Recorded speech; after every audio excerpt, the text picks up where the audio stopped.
Decades, violence in sports or people behaving badly in a sporting venue has increased in alarming numbers. Sports was once thought of a way to encourage and challenge a child's activity level in a positive way. Unfortunately, in recent years, the violence and behaving badly is a real cause for concern. I have noticed that violence has become more prominent as our need to win has increased, as society has gotten more competitive. Growing up in the environment today, more and more kids have trouble being friends because all they want to do is win at any cost. They play for their parents. It is a performance where the pressure is sometimes too much for these young athletes. Baylor University Brittany Griner punched another player in the face. 3 parents arrested after a brawl broke out at a youth soccer game in San Diego of 2001.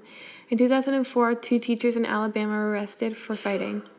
If kids keep witnessing this kind of behavior, the younger generations will start acting the same way and maybe even worse. We should teach our kids to respect themselves and other athletes and be models for younger generations. When I was 11 years old, I was competing on beam when another parent turned to my mom and said, "I hope this kid falls." My mom was in shock and this woman's lack of sportsmanship and turned around to the other lady and said, "Everyone wins if the girls all do their best. All do their best and have their best performances." What do we teach the younger generations with our lack of control or our fear of failure? The saying, "winning at all costs," is taken very literally nowadays. People think it's okay to throw punches in games or hurt others because they want to win a lousy game. I know the game may be important to them at the time, but in 10 years from now, no one is going to wake up every morning and say to themselves, "Oh, I wish I won that game." Or, "I wish I threw one more punch to get my point across." At the end of the day, what really matters is respect and a sense of belonging for everyone. I think we have lost the perspective along the way. I have a lot of evidence proving that the fact that we have. In 1993, a man stabbed Monica Steele because of an obsession with her rival, Steffi Graf. He said he wanted to end the rivalry. He missed her spinal cord by a few inches. A fight broke out at the Vancouver Olympic at game between Sweden and Finland. Serena Williams loses control and smashes her racket after losing a game. In this day and age, we need more heroes, people we can look up to that can handle defeat with grace. If an adult is involved in a child's sport, it can go either way. One being the adult is very headstrong and violent with cheering and other stuff, which can result in the child doing poorly with their sport-making outbursts of anger against other players/teammates. This could also result in kids being more influenced by their to take violence in the game by hitting other players on the opposing team.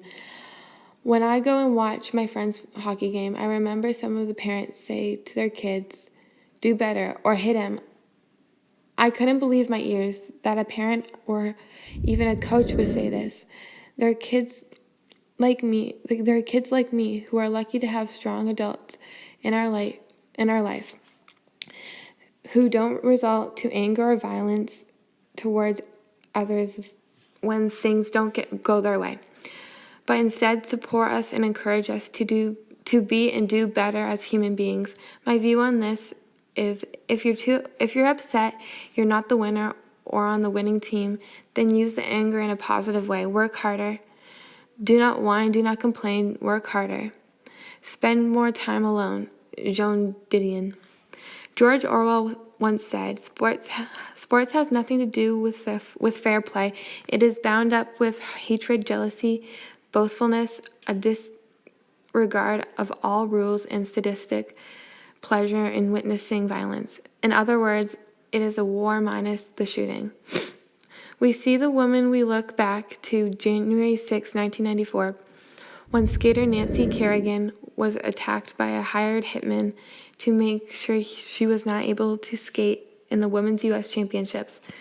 The hitman was hired by Tanya Harding, also a figure skater, hoping to secure her spot in the upcoming Olympics, when the Boston Bruins' Marty McSorley slashed his stick across the face of a Vancouver Canuck player. Donald Brasher, outside of the flow of a game, causing a grand mal seizure and a grade 3 concussion. Sports was never to be a war. We should never find pleasure in witnessing violence at any level of play. We need to work harder at sharing in the accomplishments of others. We need to send a strong message to our professional athletes that behavior like this will not be tolerated, and we need them to be the heroes of today that the next generation can be proud of. As the saying goes, violence is never the answer. Violence ruins the integrity of sports and strips our self-respect and removes the positive energy from the games we play. Return the joy and inclusion back to the sports we play so kids have a sense of belonging and are free to find the passion and joy within the sports they love.